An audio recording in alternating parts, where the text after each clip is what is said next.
Envie de vous lancer dans le scrapbooking ou dans la réalisation de cartes et vous ne savez pas vraiment par où commencer, ni quel matériel acheter pour débuter? Je vous propose ici de découvrir le matériel de base qui me semble essentiel lorsqu'on débute. Ce matériel peut être variable d'une scrapeuse à l'autre, comme un peintre choisirait des pinceaux différents d'un autre. Je vous fais donc ici une proposition de matériel de base qui se rapporte à ce que j'utilise ou à ce que j'utilisais lorsque j'étais débutante. Commençons par les outils de découpe. Deux solutions s'offrent à vous en fonction de votre budget ou du matériel dont vous disposez peut-être déjà dans vos tiroirs. La première solution est d'utiliser une règle et un cutter. Je vous conseille d'investir dans une règle en métal qui ne s'abîmera pas avec les passages du cutter, contrairement à une règle en plastique. Utilisez également une règle assez épaisse pour ne pas risquer de vous blesser. Si vous utilisez le cutter, il vous faudra donc également un tapis de découpe. Il existe divers tapis de découpe. L'essentiel de ces tapis sont en plastique, en PVC, généralement auto-cicatrisants, c'est-à-dire que vous ne verrez pas ou presque pas les traces de cutter.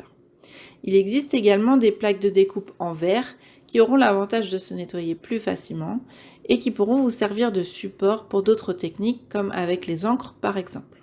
Ces tapis existent dans de nombreuses dimensions. Si vous souhaitez plutôt faire des cartes, un petit tapis sera suffisant.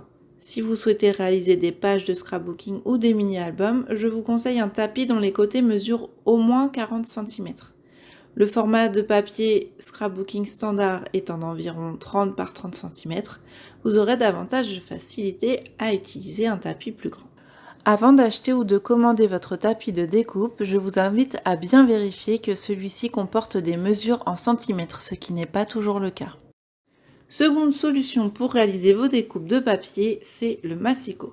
Il existe des massicots guillotine et des massicots à petite lame.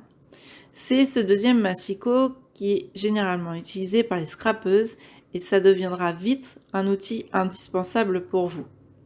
Ces massicots contiennent généralement deux lames, une lame coupante et une lame de pli. Ce genre de massicot est un bon investissement lorsque vous débutez. Il y a souvent débat après sur les marques, sur la façon plus ou moins droite dont coupe un massicot. Pour ma part, j'utilise le massicot Weissen Creative et c'est également celui que je propose en atelier. Je n'ai jamais rencontré de problème jusqu'ici, donc je peux vous le conseiller. Il faut juste savoir que lorsque vous débutez un mini-album avec un massicot, il faut toujours utiliser le même massicot du début à la fin car il peut y avoir des variations de mesure selon les marques de massicot. Tant que nous sommes dans les outils de découpe, il vous faudra naturellement une paire de ciseaux. Une paire de ciseaux basique fait très bien l'affaire lorsqu'on débute, mais si vous voulez faire du découpage d'étiquettes, de petits éléments ou des tours et des tampons, je vous conseille d'investir dans une petite paire de ciseaux de précision dont les lames sont fines. Autre élément indispensable, la colle. Pour ma part, j'utilise très souvent le double face. Il permet de coller efficacement sans faire gondoler nos papiers. Pour débuter, je vous conseille d'investir dans du double face d'une largeur d'environ 1 cm. C'est celui qu'on va le plus souvent utiliser. Mais sachez qu'il en existe également avec une largeur plus fine et des largeurs beaucoup plus grandes. Pour les éléments plus fins ou pour les couvertures de mini-albums par exemple, on utilisera davantage la colle liquide. Vous entendrez souvent parler de la Tacky Glue. Personnellement, j'utilise la colle Arteza. Il faut une colle blanche liquide qui s'adapte au papier ou il existe également des colles transparentes. Une fois que vous aurez acquis tout ce petit matériel de base, vous aurez envie d'acheter des papiers, des embellissements, des tampons. Sachez qu'il existe différents types de tampons, des tampons en bois, en caoutchouc et des tampons transparents. Pour utiliser les tampons en caoutchouc et les tampons transparents, vous aurez besoin de ce que l'on appelle un bloc acrylique. C'est un bloc en plastique qui vous permet de positionner votre tampon dessus autant de fois que vous le souhaitez. Ces tampons sont repositionnables sur le bloc. En fait, le bloc acrylique remplace en quelque sorte le bloc en bois dont vous avez peut-être davantage l'habitude.